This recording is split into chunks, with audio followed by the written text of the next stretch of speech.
چلیے آگے چلتے ہیں.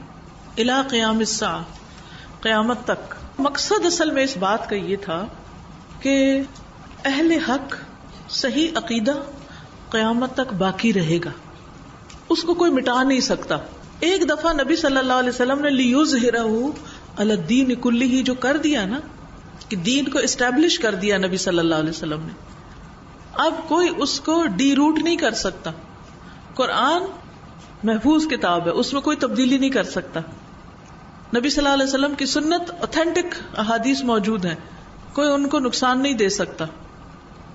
تو جو صحیح توحید کا عقیدہ ہے، جو قرآن و سنت کی تعلیم ہے، یہ قیامت تک باقی رہے گی. اور چاہے تھوڑے لوگ ہوں لیکن ایسے لوگ ہر دور میں موجود رہیں گے. چاہے شر کتنا بھی پھیل جائے، ہر دور میں ایسے لوگ ہوں گے کہ جو اس صحیح عقیدے کو پکڑ کے رکھنے والے ہوں گے. یعنی اللہ تعالیٰ ان کی مدد کرے گا اور وہ ختم نہیں ہوں گے، یہ مطلب ہے. سمجھ گئے؟ اور مدد ہونے کا مطلب یہ نہیں کہ دنیا میں سب سے زیادہ وہ ہوں گے، یہ نہیں ہے اس کا مطلب. اور ان کا نام کیا ہے؟ وہ گروہ جو اہل السنت والجماعت، یعنی جو سنت کو فالو کرتے ہیں اور اس پر اکٹھے ہیں.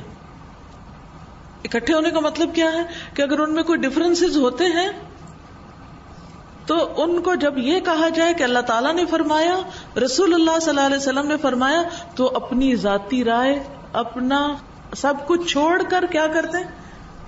آمنا وصدقنا، ہم ایمان لائے اور ہم تصدیق کرتے ہیں، ہم اس بات سے اختلاف نہیں کرتے، ہم اس کو مانتے ہیں. ٹھیک ہے؟ سمجھ گئے؟ نہیں سمجھ آئی؟ کوئی آپ سے اگر پوچھے کہ ان کو اہل سنہ والجماعت کیوں کہتے ہیں، اس کا مطلب کوئی خاص دینی جماعت ہے؟ نہیں، اس سے مراد وہ لوگ جو سنت پر جمع ہیں، سارے ڈفرینسز کی شکل میں وہ سنت کو پکڑ لیتے ہیں. وہ میری تیری باتوں پہ نہیں چلتے، وہ قرآن و سنت سے دلیل لیتے ہیں. وہ ہوا اور وہ کی ضمیر کدھر جا رہی ہے یہ بتا دیجئے. اعتقاد کی طرف. اور وہ اعتقاد کیا ہے، وہ عقیدہ کیا ہے؟ الایمان باللہ وملائکتہ وکتبہ ورسلہ والبعث بعد الموت والایمان بالقدر خیرہ وشرہ. یہ ہے وہ عقیدہ، یہ ہے عقیدے کی بنیاد. اللہ پر ایمان، اس کے فرشتوں پر، اس کی کتابوں پر، اس کے رسولوں پر، بعث بعد الموت پر، ایمان قدر پر. اچھا، اب ان میں سے اگر اللہ کے بارے میں پتہ نہیں تو اس پر ایمان کیسا ہے؟ ادھورا. ملائکہ کے بارے میں علم نہیں تو ایمان کیا ہوگا؟ ہم ملائکہ کو مانتے ہیں، کوئی پوچھے ملائکہ کون ہے، یہ نہیں پتا کون ہے، اللہ ہی جانتا ہے کون ہے. کیا یہ کہہ سکتے ہیں؟ اگر کوئی آپ سے کہے ملائکہ کون ہے اور آپ کہ مجھے نہیں پتا، اللہ کو پتا ہے کون ہے، بس میں تو صرف مانتی ہوں، یہ کہنا غلط ہے اور بہت ہی غلط ہے. کیوں؟ کیونکہ اللہ تعالیٰ نے تو بتا دیا ہے کہ وہ کون ہے، نبی صلی اللہ علیہ وسلم نے بتا دیا ہے.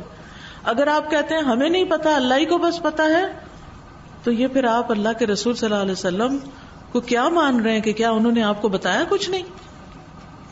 جو چیزیں انہوں نے ہمیں بتا دی ہیں، اگر ہم گئے کہ نہیں اللہ کو بس پتا ہے، تو اس کا مطلب ہم مان ہی نہیں رہے جو آپ صلی اللہ علیہ وسلم نے ہم کو بتایا.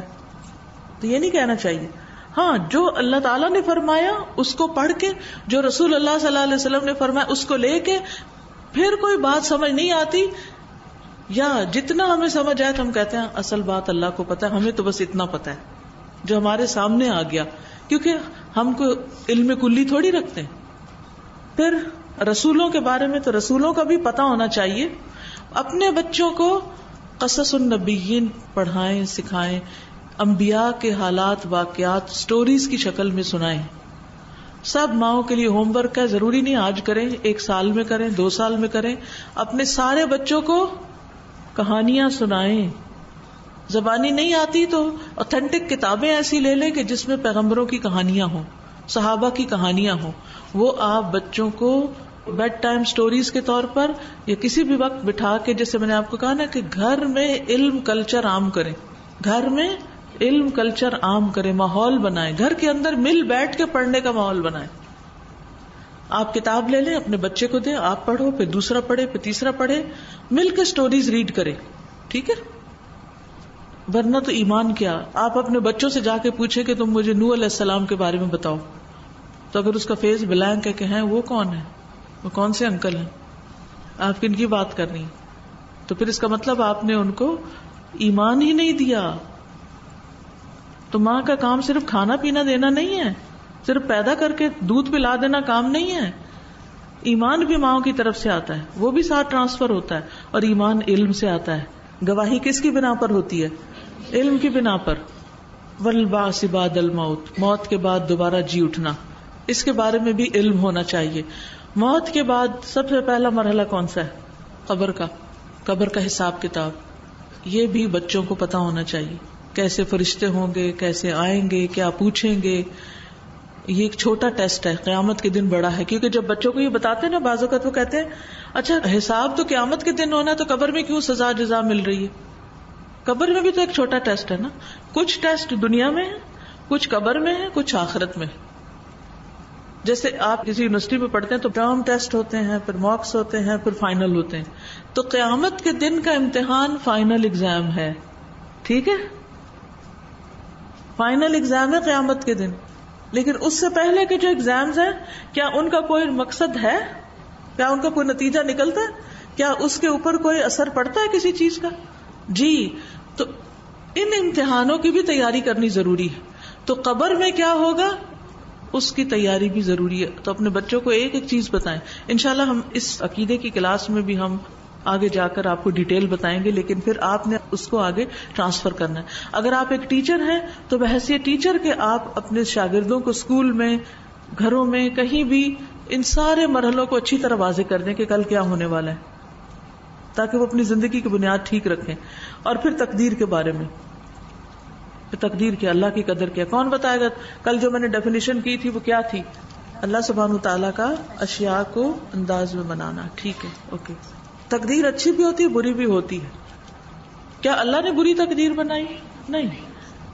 اللہ سبحانہ تعالیٰ کی ہر چیز میں خیر ہے. وہ انسان کے حق میں اچھی یا بری ہوتی ہے اس کے اپنے طرز عمل کی وجہ سے یا کسی بھی سبب سے. اب سانپ کا کوئی کام ہے سوائے انسان کو ڈسنے کے؟ یا وہ انسان کو ڈسنے کے لیے بنایا گیا ہے؟ یا کوئی اور بھی کام ہے؟ دوائیاں بنتی ہیں اس سے، اور کیا ہوتا ہے؟ اس کی اسکن کے بیگ بناتے ہیں لوگ، جوتے پہنتے ہیں، اور کچھ لوگ کھاتے بھی ہیں.